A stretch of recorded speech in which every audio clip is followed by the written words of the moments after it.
sobre o vinho da alegria, essa unção da alegria que Deus quer desenvolver sobre cada um de nós, nesse tempo, em que é um tempo pesado, um tempo de crise em todas as áreas. Deus tem porção de alegria para dar para o seu povo. Você crê nisso? Levanta a mão e fala assim: eu recebo da alegria do Senhor, amém? Se há alguém nos visitando pela primeira vez também, seja bem-vindo, fica à vontade, essa casa aqui é sua, fica na liberdade do Espírito Santo. Deus colocou em meu coração uma palavra para compartilhar com os irmãos a respeito do milagre que Jesus realizou em Caná da Galileia, aonde Jesus transforma a água em vinho. E hoje, depois dessa palavra, nós vamos liberar para os irmãos vir à mesa. Nós estamos nesse propósito, né, da mesa do rei. Começamos a semana passada comendo o pão da provisão, e agora vamos tomar o vinho da alegria, amém? E a semana que vem, na quinta-feira, nós vamos receber uma unção que quebra o jugo. E na semana que vem eu vou explicar direitinho como é que você vai fazer. É um compromisso, é um voto também. Então abra sua Bíblia comigo no Evangelho de João, no capítulo de número 2, para que possamos meditar na palavra de Deus. Desde já quero agradecer aí os irmãos, toda a igreja, todo o povo. E vá se preparando, irmãos, que nós vamos fazer um dezembro apoteótico. O mês de dezembro, ele vai iniciar assim: o fim é melhor do que o começo. Você vai relembrar de que janeiro desse ano não foi fácil para ninguém. Pensa num janeiro que nós começamos 2021, irmão. Eu estava pensando, janeiro, fevereiro, março, olha que lida, que luta. Todo o ano foi difícil, mas os 3 primeiros meses foi morrendo gente de todo lado, a maioria das famílias fechadas em casa, irmãos, mas Deus está no controle, nos poupou, nos trouxe até aqui. Você pode dar um glória a Deus porque você está aqui, irmão? Entre mortos e feridos, você está salvo aqui, ó. Você está livre aqui hoje. Você passou por cima. Amém, povo de Deus? E eu tenho certeza, tenho convicção de que Deus irá fazer muito mais. Coisas maiores virão. O importante não é como nós começamos o ano, o importante é como nós vamos terminar. O diabo, o inimigo, pelejou, mas não conseguiu. Aleluia. Tem até um corinho antigo que diz assim: o inimigo pelejou, mas não consegui. Faz assim com o dedinho, ó. Mas não consegui.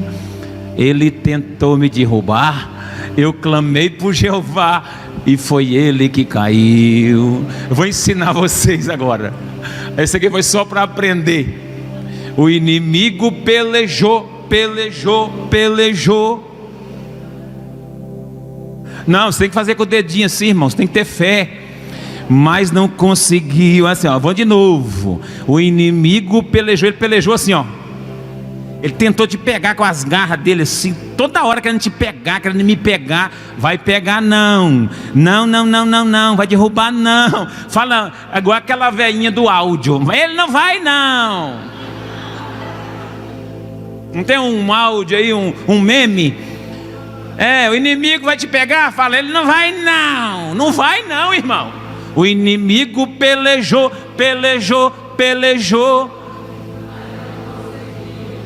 Ele tentou me derrubar, eu clamei por Jeová e foi ele que caiu. Dá uma salva de palmas para Jesus, aleluia. Ele que caiu, meu irmão. Ele é derrotado, amém? Glória seja dada ao nome de Jesus, o Todo-Poderoso. Aonde eu estava? Eu comecei a cantar esse corinho. João 2, bom.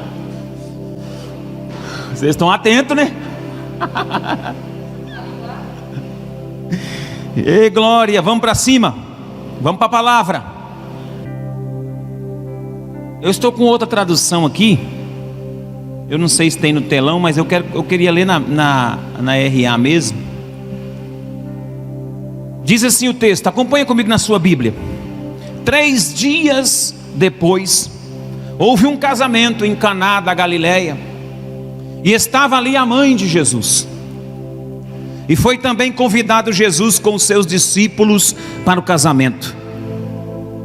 E tendo acabado o vinho, a mãe de Jesus lhe disse: eles não têm vinho. Respondeu-lhe Jesus: mulher, que tenho eu contigo? Ainda não é chegada a minha hora. Então disse sua mãe aos serventes: fazei tudo quanto ele vos disser. Ora, estava ali postas 6 talhas de pedra para as purificações dos judeus, e em cada uma cabiam 2 ou 3 metretas. Ordenou-lhe Jesus: enchei de água essas talhas. E encheram-nas até em cima. Então lhe disse: tirai agora e levai para o mestre-sala, ou seja, aquele que cuidava, o que organizava a festa. Amém? O cerimonial da festa. E eles assim o fizeram. Quando o mestre-sala provou a água transformada em vinho, não sabendo de onde era, se bem que aqueles que serviram, que tinham tirado a água, sabiam, chamou o mestre-sala ao noivo e disse-lhe: todo homem põe primeiro o vinho bom, e quando já tem bebido bem, então coloca o inferior. Mas tu guardastes até agora o bom vinho. Assim deu Jesus início aos seus sinais em Caná da Galileia e manifestou a sua glória, e os seus discípulos creram nele. Irmãos, o texto que nós temos na mão é um texto muito conhecido. A Bíblia diz que Jesus estava iniciando seu ministério e ele apareceu em uma região distante, ali próximo a Galileia, um vilarejo chamado Caná, fica distante uns 12 quilômetros. E Jesus chegou ali, provavelmente sua mãe já estava nessa festa, porque os estudiosos concordam entre si que Maria, a mãe de Jesus, era uma das parentes e organizadoras dessa festa de casamento. As pessoas que estavam ali eram meio parentes da mãe de Jesus, e ela era uma das ajudadoras, das organizadoras desse evento, daquele casamento. Os casamentos naquela época poderiam durar de 3 dias até 7, as celebrações da festa. E a Bíblia relata que ao 3º dia, quando Jesus chegou, de repente, no meio da festa acaba o vinho. Esse vinho, ele era provavelmente a única bebida que tinha nas festas lá. Era a única que tinha. E isso se tratava de uma vergonha muito grande. Acabar a bebida no meio da festa era uma desonra muito grande para os convidados, e inclusive para o casal que estava iniciando a sua vida. E Jesus estava naquela festa. E quando acaba isso, Maria chega para Jesus, a mãe de Jesus chega: olha, não tem mais vinho. Jesus fala: olha, mulher. Mulher aqui não é um termo pejorativo, é um termo honroso, que dá a entender que era uma das organizadoras da festa, e Jesus trata como que se ela que tivesse a responsabilidade de resolver isso. E quando Jesus disse assim: o que tenho eu contigo? Jesus está dizendo: ainda não é chegada a minha hora, porque Maria era a única até então que sabia que Jesus era o Filho de Deus. De todos ali, Naquele momento, Maria era a única que sabia que Jesus era o Filho de Deus, e por isso ela queria muito no seu coração que Jesus aproveitasse a festa do casamento para se revelar ao povo como Messias. Então ela queria que Jesus efetuasse naturalmente, cuidasse dessa parte para não deixar o vinho acabar, mas também queria que Jesus se manifestasse ali. E Jesus falou: então ainda não é chegada a minha hora. E aí o que ela disse: faça tudo que ele vos disser. Falou para os servos que estavam ali com ele, e aí deixou na mão dele. Então essa história acaba que Jesus vai para lá, pede para os discípulos e os serventes que estão na festa encher 6 talhas. Talhas eram feitas de pedras, eram uns tambores de pedras. Tinha 6 ali. Eles usavam muito isso para lavar os pés das pessoas que chegavam. Era um reservatório de água que era muito usado para quando chegasse um convidado, os servos daquela casa chegavam e usavam aquela água para lavar os pés de quem chegava. Cada talha dessa, aqui segundo o escrito de João, cabia de 2 a 3 metretas. Que significa, se fosse das talhas menores, cabia 2. Se fosse das talhas maiores, cabiam 3. Ou era 2 ou era 3. Tinha talha de 3 e tinha talha de 2 metretas. E quanto que é uma metreta?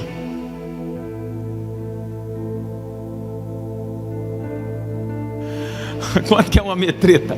Uma metreta é em torno de 38 litros e meio. A 40. Se couber, então, 38 litros e meio a 40, 2 metretas, uma talha é de aproximadamente 80 litros. Para você ter uma dimensão, Jesus multiplicou cerca de 600 litros de água em vinho. Dá para terminar a festa? Dá para você dar uma salva de palmas para Jesus pelo milagre?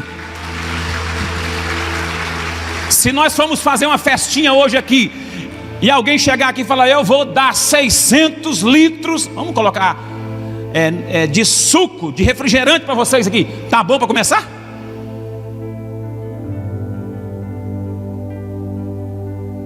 Em torno de 600 a 900 litros Jesus fez aqui. Se fosse de 3 metretas, era 900 litros. Se fosse de 2, em torno de 500 a 600 litros. Jesus multiplicou. Quando Jesus faz isso, manda o homem que era responsável por experimentar o vinho, experimenta o vinho. Quando ele experimenta, ele fala: o bom vinho, deixaram para o final? Ué, o que está acontecendo? Nas festas, geralmente, eles dão o bom no começo. Depois que está terminando a festa, toma qualquer coisa. E vocês guardaram o melhor para o final. Então, honraram aquele casal. Jesus transformou a história daquele casal. A tragédia que seria aquele casamento acabar, todo mundo falando mal, já pensou? Quando a gente faz tudo certinho numa festa, ainda já sai um monte de gente falando mal. Tava bom esse creme de milho, mas na minha opinião ele ficou muito ralo. Tava bom essa carne, mas só que tava um pouco dura. Agora, irmão, na crise que está o preço da carne, ou dura ou mole, você come, né? Tem gente comendo aí carne de segunda como se fosse picanha. Como é que Deus ensina? É uma beleza. Ué. Eu acostumado a comer ovo com abóbora, eu não estou nem ligando. Quando tem carne eu como também. Quando não tem, eu como ovo com abóbora. Aleluia, igreja. Meu negócio é esse. Eu não saio murmurando. Então assim, aquela festa ali poderia estar tudo errado, mas Jesus faz o milagre, transforma e honra aquela família, e aquela família está honrada. E o que essa transformação de água e vinho vai nos ensinar e vai revelar a nós nessa noite aqui como lições importantes, verdades importantes, é que quando Jesus encerra esse negócio, o escritor vai dizer assim: olha, que esse foi o primeiro milagre. Jesus foi o primeiro sinal. João chama de sinal. O primeiro sinal. Jesus principiou o seu ministério fazendo isso numa festa. Mas não tinha um milagre mais importante para Jesus fazer, não? Transformar água em vinho para começar? Será que isso é tão importante? Porque eu acho que é importante, porque foi o primeiro sinal que Jesus fez. Quem acha que é importante isso aqui? Foi muito importante e tem muitas coisas a nos ensinar, e eu quero compartilhar algumas verdades a partir do texto. O verso de número 1 diz que quando Jesus chegou lá, olha, 3 dias depois, houve uma festa de casamento no povoado de Caná da Galileia, e a mãe de Jesus estava ali, e Jesus com seus discípulos também foram convidados para a celebração. Importante salientar uma coisa como verdade desse texto. Primeiro lugar, primeira verdade, a importância que Jesus dá para a comunhão, a importância que Jesus dá para o social, para a vida social, o envolvimento de Jesus com a vida social das pessoas. Irmão, nós precisamos entender que esse milagre da transformação da água em vinho, além de trazer esse contexto de alegria na nossa vida, na vida daquele casal e na nossa vida hoje, como Bíblia, como revelação para nós, ele tem verdades que apontam para o relacionamento. Amém? Como que você é socialmente? Como nós somos como igreja? Como que nós atuamos com a sociedade? Jesus chegou e se relacionou e se alegrou. A Bíblia diz que Jesus estava em comunhão com aqueles que estavam ali naquela festa. Jesus poderia falar assim: não, eu sou o filho de Deus, meu negócio é orar, jejuar e pagar preço.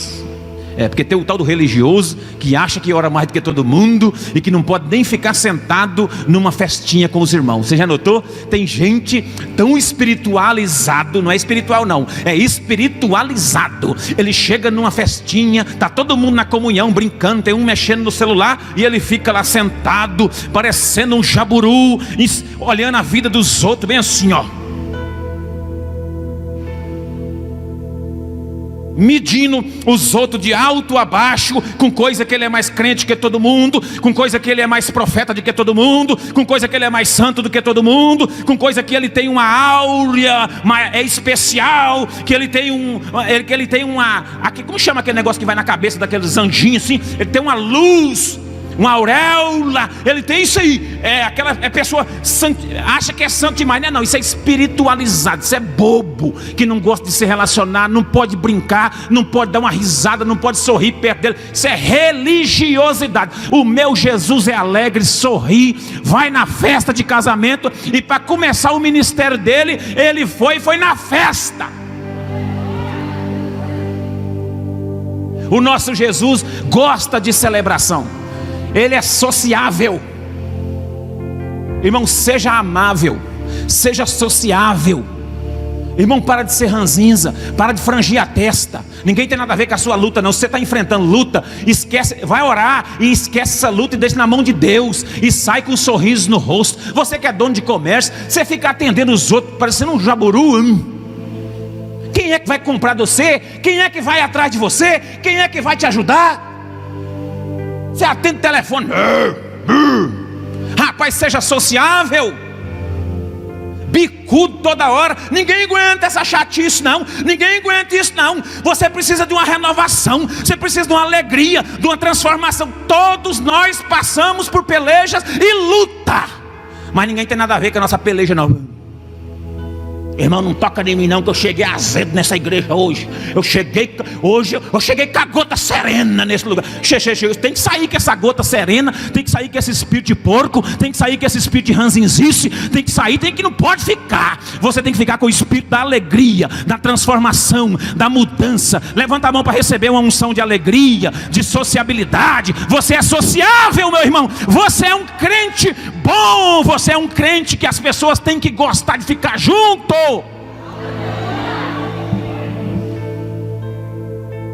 A tampa da chaleira vai voar hoje aqui, irmão. Pode dar glória a Deus. Jesus era sociável. Segundo lugar, e quando fala dessa Jesus, por ele ser um ser social, ele sabia dividir bem o divino do terreno, daquilo que é da terra, cidadão da terra e cidadão do céu. Nós somos cidadão do céu, mas nós também somos cidadão da terra, né, irmão? Ainda nós estamos vivendo aqui ainda. Então nós precisamos ser sociáveis. Amém? Ah, pastor, mas eu sou assim mesmo, não costumo cumprimentar os irmãos direito, não. Então passa a cumprimentar. Entra na igreja e muda um pouquinho o seu jeito. Fala, ô irmão, aleluia, glória a Deus, tal. Se o irmão for no murrinho, você vai no murrinho. Se ele for na mão, pega na mão. Se for de longe, dá um tchau. Aleluia. Seja sociável. Segundo, precisamos contar as coisas para Jesus. Temos que aprender a contar as coisas para Jesus, para quem resolve. Não é contar para os outros que não resolve, não. Conta para quem resolve. A mãe de Jesus chegou e falou, vem cá, acabou o vinho. E agora o que vai fazer? Acabou o vinho. Precisamos entender que quando acaba os nossos recursos, Jesus entra com o recurso dele. Agora precisamos ir nele e não nos arredores. Tem coisas que Deus vai usar pessoas para nos favorecer. Tem certeza, Deus usa as pessoas. Mas vamos chorar no pé dele primeiro. Porque quando nós choramos no pé dele, ele vai e conta no ouvido das outras pessoas. E as outras pessoas vêm e nos abençoam. Você está precisando de algo aí?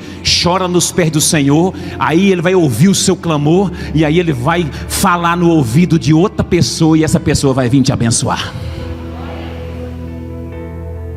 Eu ouvi um testemunho de um pastor que ele casou, já tem 29 anos de casado. E ele disse que quando foi para ele casar, Deus fez uma libertação tão grande na vida dele, que ele era muito terrível quando ele era solteiro. Aí Deus libertou ele.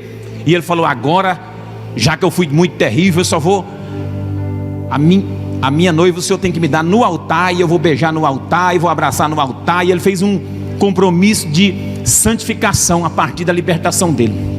Aí ele falou, meu Deus, mas está difícil. Eu já estou precisando de arrumar uma namorada para casar, meu Deus. Prepara, Jesus. E ele chorou nos pés do Senhor, pediu. Aí disse que tinha uma moça assim num canto, num congresso, lá num canto, conversando com outra. Aí ele falou assim, Deus falou para ele assim que... Não, Deus falou para a moça, no ouvido da moça. A moça também estava orando para Deus dar um marido para ela.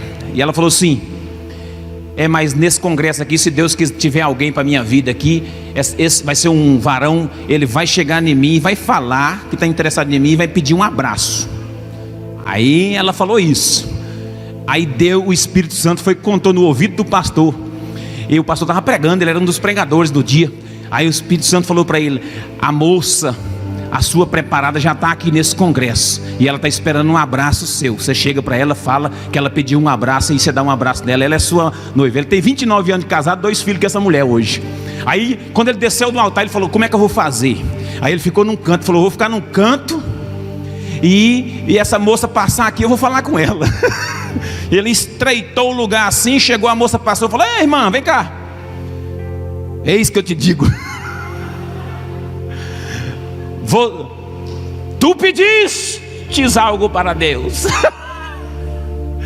Ela falou, o que foi? Pediu um abraço, não foi? Ela falou, foi. Eu falei, então toma. Irmão, o Espírito Santo conta. As coisas que é de Deus, Ele conta. Se a pessoa falar com Deus, Ele conta para o outro que o negócio encaixa. Agora a gente fica pedindo para os outros. Aí vai e pede para o prefeito, aí vai e pede para o vereador, aí vai e pede para o deputado, aí vai e pede para o senador, aí vai e pede para o pastor, aí vai e pede para a mulher, pede para o marido, pede para a cunhada, pede para o vizinho. Rapaz, está pedindo para a pessoa errada. Você pede para o Senhor. Maria falou, Jesus, acabou o vinho. Conta para Jesus aonde é a sua dor. Ele é o remédio, confia no Senhor. Não te desanimes com a sua cruz. O que tu precisa, conta para Jesus. Levanta a mão assim, conta para Jesus aonde é a sua dor. Ele é o remédio, confia no Senhor. Não te desanimes com a sua cruz. O que tu precisa, conta para Jesus, irmão. Conta para Ele, para você ver se Ele não resolve o seu problema. O que eu aprendo mais com esse texto? Aprendo que Jesus vai dar uma orientação um pouco estranha para aqueles homens, inédita. Nunca alguém mandou fazer aquilo, mas eles resolveram obedecer. Eu aprendo que Jesus manda eles colocarem água, eles colocam água, e Jesus manda entregar aquela água para o mestre-sala beber. Quando o homem bebe, ele experimenta o melhor vinho que ele já tomou na vida. Eu aprendo mais uma verdade que esse texto quer ensinar: Jesus sempre vai agir no tempo e no propósito. Responda comigo: tem um tempo e tem um propósito. Irmãos, aprenda a lidar com Deus em relação à prioridade de Deus e o propósito de Deus. A Maria falou assim: acabou o vinho. Jesus falou: o que eu tenho que ver, o que eu tenho com isso? Não chegou minha hora ainda. Mas ele foi lá para resolver o problema do vinho. E quando ele foi para resolver o problema do vinho, tinha uma prioridade e um propósito. Jesus tinha um propósito: se manifestar como Messias. Mas aquela hora não era o momento, não era o tempo. A prioridade ali era resolver o problema do casal. Jesus, ele não abandonou o propósito, porém ele definiu a prioridade. Olha para mim: não abandone o propósito, porém defina a prioridade na sua vida. Você está em conflito com aquilo que é prioridade e com aquilo que é o propósito de Deus para se cumprir. Não abandone o propósito, mas defina o que é prioridade. Você sabia que a palavra prioridade não tem no plural? Ela não tem o S não, ela é prioridade, é uma coisa só. Não tem prioridades não, várias não. Ela é prioridade, é algo que você vai resolver agora. É agora. Se tiver mais de uma, já não é prioridade. E a prioridade ali era resolver o problema do casal que está com vergonha. Foi lá dentro, acabou o vinho, acabou o recurso deles, e o povo está tudo lá fora querendo continuar a festa. E Jesus tem um propósito: se revelar como Messias, mas não é agora. Ele espera esse tempo e define o que é prioridade. Tem gente que deixa de fazer as coisas prioritárias porque acha que tem um propósito maior do que aquilo. Não. O propósito não vai ser abortado porque você deu uma pausa em um ambiente para fazer aquilo que se avizinhou, aquilo que apareceu. Tem coisas que durante o nosso propósito, nossa carreira, aparece para fazer. É prioridade, é vida ou morte, é coisa de urgência, tem que ser resolvido. O propósito não acaba por causa disso. O propósito não vai ser interrompido porque você parou para resolver algo prioritário na família, no casamento, algo que era urgente, algo que era muito importante. Quem está entendendo? Você precisa definir o que é prioridade na sua vida. Você tem que andar alinhado com o tempo e com o propósito. Então, para isso, a nossa verdade desse texto aqui é: Jesus sempre age no tempo e no propósito. Alinhado com o tempo e o propósito, Jesus sempre faz isso. Quarto lugar, que Jesus recompensa a fé. O que eu acho interessante dos seus discípulos e das pessoas que viram ali, porque os discípulos presenciaram esse milagre, o texto vai dizer que os discípulos creram nele. Você já notou, viu o último versículo ou não? Viram o último? A Bíblia vai dizer que os discípulos creram nele, porque ele recompensou a fé deles. Já imaginou, irmão? Está precisando de vinho, o homem encheu uns barril de água que ainda é para lavar os pés, de um barril que usa para lavar os pés do povo. Ele colocou água, enche tudinho isso aí, e eles creram nisso. Jesus vai honrar e recompensar a sua fé quando você crê em algo inédito, mesmo que você nunca tenha visto antes. Jesus mandou você fazer, faça. Ah, mas isso não é comum. não é comum não, mas eu vou fazer, Jesus mandou. Ah, mas isso aqui é o quê? Essa mesa com pão, com vinho, é para quê? Para quê? Não tem negócio de questionar. Obedece, participa, entra dentro, creia, receba. Você tem que aprender a crer. Crer nas ordens, mesmo que elas pareçam estranhas. Olha o que Jesus era. Jesus, ele orientava os seus discípulos de forma meio estranha. Jesus um dia falou para os discípulos: ó, você sai daqui, entra ali, vai ali naquele lugar ali, tem um jumento amarrado, desamarra e traz ele aqui para mim. E se o dono ver vocês e perguntar, fala assim: o mestre está pedindo emprestado e precisando dele. Se você fosse discípulo de Jesus, você ia buscar esse jumento. E se o homem não visse, você ia falar: então eu roubei o jumento. Eu não sei qual que era pior, o homem vê ou o homem não vê. Porque se o homem estivesse olhando, dava para falar: o mestre pediu, aí eu levo. E se o homem não olhasse, se o homem não estivesse lá, era como se fosse roubo. Mas eles obedeciam essas ordens de Jesus. Eles obedeciam. Porque quando você obedece uma ordem estranha, Jesus recompensa a sua fé. Encher de água. Ah, rapaz, vai dar água para o povo agora? Vai dar água para o povo. Aqueles serventes enchendo de água. Se fosse eu, suponhamos que eu e você, Gilberto, irmão Carlos, fôssemos os serventes dali de Jesus. Ele mandar encher tudo com água. Aí ele fala assim: agora acabou o vinho, vamos dar água para esse povo beber. Só pode. Quando o homem experimenta o melhor vinho, Jesus recompensa a nossa fé, irmão. Jesus recompensa. Se Ele pedir para você fazer, faça. Se Ele pedir para você entrar em oração, entra. Se Ele pedir para você dar uma oferta, dê. Se Ele pedir para você orar, ora. Se Ele pedir para fazer uma campanha de madrugada, faça. Se Ele pedir, faça. Acompanhe o raciocínio do céu. Deus vai falar com você. E quando Ele falar com você, pode até parecer estranho, mas obedeça, porque vai dar certo. Vai dar certo. Ele um dia falou para os discípulos: olha, vocês vão nessa rua, depois viram na outra, vocês vão encontrar um homem com um cântaro na cabeça, uma lata d'água, um pote de água na cabeça. Você chega lá e pergunta para ele assim: ó, o mestre mandou perguntar: aonde é que nós vamos reunir para fazer a nossa ceia? Como é que pode, gente, sair sem rumo, sem destino, numa rua, não sei aonde, encontrar quem?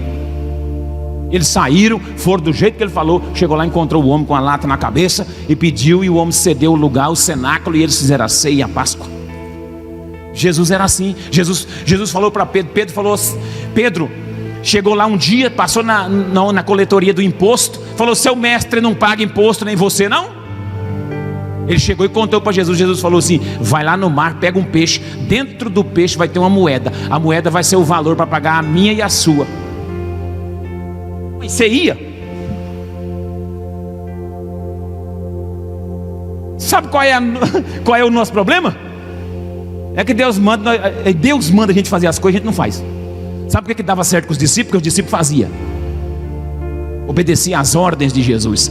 E aí Jesus recompensava a fé deles. Agora quando você fala, vai passando um irmão lá na rua, uma irmã lá na rua, um que você nem conhece, aí Jesus fala assim: dá uma palavra para ele, ora por ele. Aí você fala: isso deve ser conversa da minha cabeça, mexer com isso não. É por isso que Deus não opera milagre através da sua vida e nem da minha, porque a gente duvida daquilo que o Espírito Santo está falando. Porque quando a gente obedece, Deus vai na frente e honra a nossa fé. Quantos podem crer nessa palavra? Diga glória a Deus. Mas ainda eu aprendo algo extraordinário, que é o que eu quero ministrar nesse final. A glória de Jesus aqui é se manifestar para trazer a alegria, devolver a alegria de servir novamente. O bom vinho ficou para o final, a alegria voltou para cá, para casa. Deus devolveu a oportunidade de servir novamente os convidados, aquele casal. A prioridade de Jesus nessa ocasião não era manifestar como Messias. O negócio dele era fazer um milagre para resolver o problema que o casal estava tendo. E quando Jesus quer manifestar a sua glória para trazer alegria para dentro da nossa casa, sabe o que ele faz? Sabe qual é a história? Ele pega aquilo que é natural e transforma no sobrenatural. Ele pega algo comum e transforma em extraordinário. Ele pega algo insípido, água, e transforma em algo saboroso. Ele pega algo incolor e transforma em algo colorido. Não tinha sabor, ele coloca sabor. Não tinha cor, ele coloca cor. O vinho é o símbolo da alegria. E quando o mestre Sala usa a expressão bom vinho, eu fui estudar tudo sobre o vinho. O bom vinho significa que era o vinho para todas as faixas etárias. Essa expressão bom vinho é o vinho sem fermento. Quando a Bíblia usa essa expressão bom vinho, é o vinho sem fermentação. Tinha vários tipos de bebidas e vinhos. Os judeus tinham até uma forma de esquentar vinhos e fazer um tipo de um melado, uma groselha com umas pastas doces. Quanto mais doce era melhor. Esse vinho aqui era o vinho sem fermento. O vinho que Jesus multiplicou, o bom vinho, não era o vinho alterado, e deu para eles beberem à vontade. Tanto homens, adultos como crianças, qualquer um bebia desse bom vinho. Aleluia, aleluia. A glória de Deus é transformar essa tristeza no seu olhar em alegria. Transformar a tristeza daquele casamento, já no início do casamento, no primeiro dia na festa, já ia entrar numa crise. Aquilo ali simboliza para mim e para você que o Espírito do Senhor está querendo trazer uma alegria para a nossa vida essa noite aqui. O Espírito do Senhor quer trazer uma unção nova de alegria. O vinho simboliza algo do sangue de Jesus. Quando Jesus celebrou a ceia, ele pegou o vinho e disse: esse é meu sangue que é derramado por vós. O vinho simboliza a vida, simboliza a alegria, é o símbolo da alegria. E eu sei que muita gente aqui tem motivo para estar triste. Muitas que eu estou pregando essa noite tem muitos motivos para entristecer sua vida. Talvez eu tenha, talvez você tenha motivo para estar triste. Mas assim manda dizer o Senhor: assim como Jesus multiplicou a água em vinho, Ele pode transformar esse momento de dor que você está sentindo, esse momento de tristeza que você está passando, em um momento de alegria nessa noite. Hoje nós vamos fazer uma atitude profética. Deus vai resolver nossa vida. Deus vai trazer um bálsamo novo, uma alegria. No lugar do pranto, Ele está te dando alegria. No lugar dessas vestes de cinza, Ele está te dando vestimentas de louvor e de alegria. Ele está te cobrindo hoje. A unção é para isso. Pegar algo que é natural, insípido, incolor, né? E transformar em algo colorido, vivo. Algo vivo. Algo que traz vida, alegria. Imagina aquela família, como que ficou depois que Jesus fez esse milagre, esse sinal. Devolveu a expectativa deles, a oportunidades para ele. É só Jesus que pode nos alegrar. Num momento como esse, como nação brasileira, é só Jesus que pode nos alegrar. A alegria do Senhor é a nossa força. E o vinho que nós vamos beber aqui esse vinho bom. É pouco, não é muito, mas é o símbolo da alegria. Quando você estiver bebendo, você vai estar recebendo uma unção de alegria. O Espírito de Deus está me mostrando muito coração amargurado. O Espírito de Deus me mostra muita gente entristecida com as labutas dessa vida, com as faltas dessa vida. Por um momento aquele casal entristeceu, os pais deles entristeceram, mas Jesus foi lá e pegou algo natural, algo que tem bastante água, transformou naquilo que eles precisavam. Jesus está pegando algo que tem dentro da sua casa essa noite, algo que tem sobrando dentro da sua casa, e está multiplicando em algo que não tem e que você precisa. Deus vai pegar algo que já está lá dentro, está na torneira, está no poço, está na fonte, está lá dentro, algo que você não tem, que você precisa. Ele está trazendo e colocando na sua vida hoje. Você recebe essa palavra?